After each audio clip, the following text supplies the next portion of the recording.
What's up, friends? This is Jason White, your personal CFO, and today I'm going to be sharing with you 4 mistakes you should avoid when paying collection accounts. You are at a point where you are trying to improve your credit score and you have a few collection accounts on your credit report.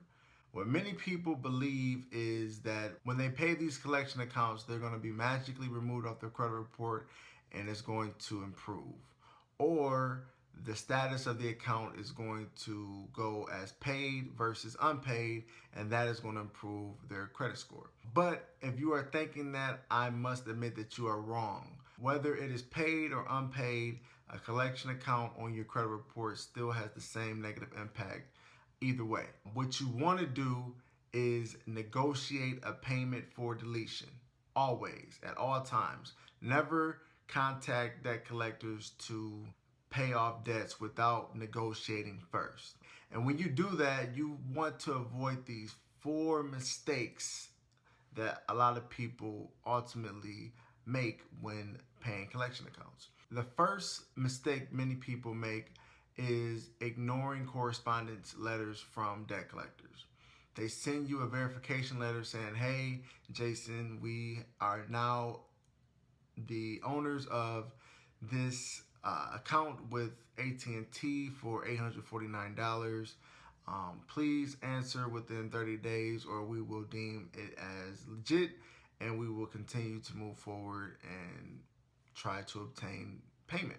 What a lot of people do is they see that letter and they toss it to the side, not worrying any more about it. But that's a big no-no. You want to respond back to these debt collectors. You do not want to ignore those letters. And the biggest reason being not addressing it just for addressing sake, but addressing it to avoid them reporting it on your credit report. Because remember, you want to improve your score, not hinder your progress.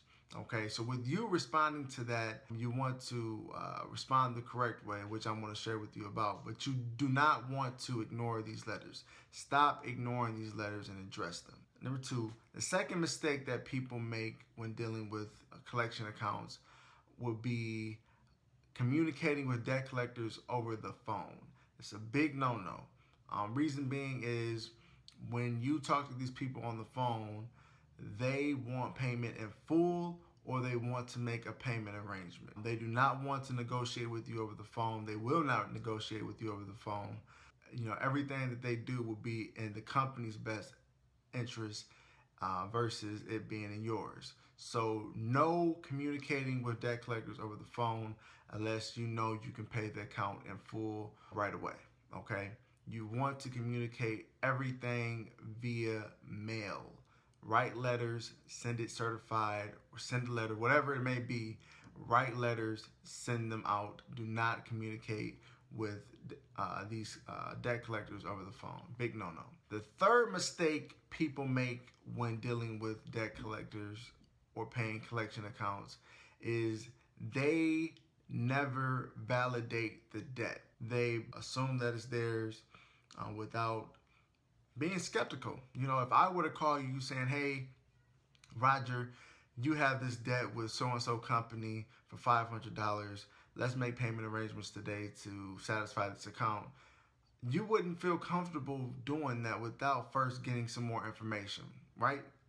So treat these debt collectors the same way. Do not just make payment arrangements off of a phone call or off of a simple verification letter. Send in a validation letter basically requesting more information, proving that the debt is actually yours, a contract, payment history, all that good stuff. And until you get that, if they can't provide that information, they must cease collection efforts. Okay? If they can't provide that information and it's adequate, then you go into negotiation phase and do what you got to do. But always validate your debts. Don't just pay anything, okay? Regardless of if you know you owe it or not, always validate it. Because if they're not coming correctly, then you don't have to pay anything. Set yourself up for success and quit making payment arrangements on debts that they're not proving is actually yours, or they're not proving that they have the actual rights to collect on it. Okay? Don't be a fool. The fourth mistake many people make when paying collection accounts would be forgetting to look into the statute of limitations on that particular debt. I have a client a few years ago. She made payment arrangements on a debt that was well past the statute of limitations. But because she wasn't aware of what was going on, she put herself back in debt. Basically what happened was, back in the 90s, she had a large credit card that she maxed out at $25,000. She never paid the bill. She didn't hear anything from them for like, 15 years? 15 years. And they randomly gave her a call, a debt collector, basically saying, hey, we have this credit card account that you maxed out back in 92. We want to make payment arrangements with you so that you can satisfy this account and bring it current. But what she didn't realize was that account in the state of Ohio was past the statute of limitations. And what that means is, after a certain amount of years, you are no longer legally liable to pay that debt. It could be your debt all day, but you are no longer legally liable to pay it once it passes the statute of limitations. So quit ignoring that information. When it comes to contacting debt collectors to pay collection accounts, please avoid these 4 mistakes. 1, ignoring correspondence letters. 2, communicating with debt collectors over the phone.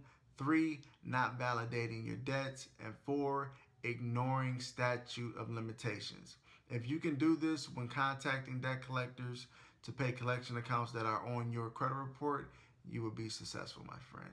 Good luck. This is Jason White, your personal CFO. If you ever need any help improving your financial situation and repairing your credit, whatever it may be, please do not hesitate in contacting me at jason@witnessriches.com or visiting my website at www.witnessriches.com and learning more information about my services. I can definitely help you or answer any questions that you may have. Either way, reach out to me and let's begin to improve your situation.